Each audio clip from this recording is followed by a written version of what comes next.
This is the Chainsaw Report. The Chainsaw Report. Unfiltered. Unfiltered. Raw. Raw. Weekly. Weekly. I'm Alan Kessler, the Chainsaw. He's Alan Kessler, the Chainsaw.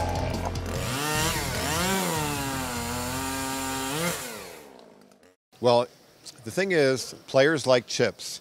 So if you're going to give them the same tournament with double the chips, our levels, this is just an amazing deal. They're going to wind up getting between $5 and $6 million for this tournament.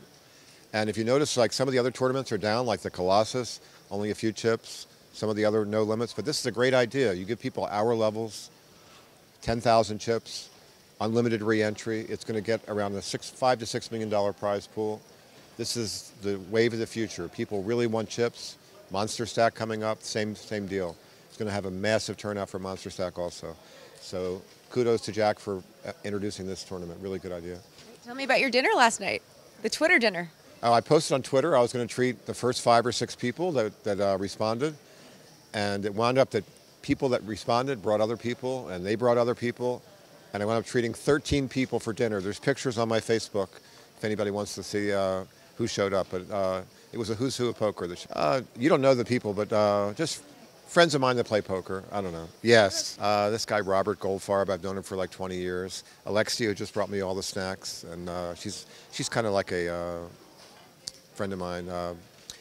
Robert brought like 3 or 4 other people. Just lower end players that play like 15, 30, 20, 40 type players. But it was nice because whoever showed up, I said, we're going to pay for your meal. And one of my hosts from New Mexico, she showed up with her boyfriend.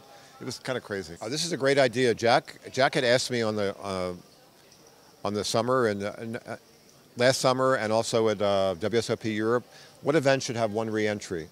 And I told him it shouldn't be like a regular PLO should have one re-entry, but like things that people come out and it's their specialty event and they're very volatile. Like for example, today we're playing Big O, PLO 8, and you could travel here just to play those 2 events, and that's your specialty, and you get coolered. You should have one chance to re-enter. And everybody I've asked said this is a great idea. They really like it. So they also had it in Dealer's Choice and a few other events. It's been a big hit.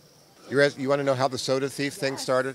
Todd and what's his name? Max Pescatori and Raymond Davis invited me to the grand opening of the Roma Deli, and I was like a special guest. And they said, "You come here. It's like a free dinner. We're going to have all sampling of all our food, so you can try it." So I said, "Fine, I'll come." And I promoted it on my Twitter and stuff. Anyway, I'm sitting down. I really didn't. There was a few things I liked, but the food was kind of not. I'm really picky on food. It has to be like, I got some plain pasta with sauce, whatever. Anyway, the waiter comes up. He says, "What would you like?" I say, "A Diet Coke." So he brings me a Diet Coke, and I had one Diet Coke the whole time. It's in a bottle and a glass of ice. So finally, we finished the dinner. I have to get back to the Rio. And I'm walking out, and this waiter guy, he almost tackles me going out the door, and he says, "You owe money for the soda." I said, "Wait a minute, this is like a free whatever thing."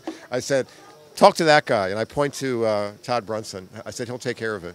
So ever since then, they call me the soda thief, because I refuse to pay for soda when I'm, like, if you're invited to somebody's place for a dinner, that usually includes a soda or a drink of some kind, so.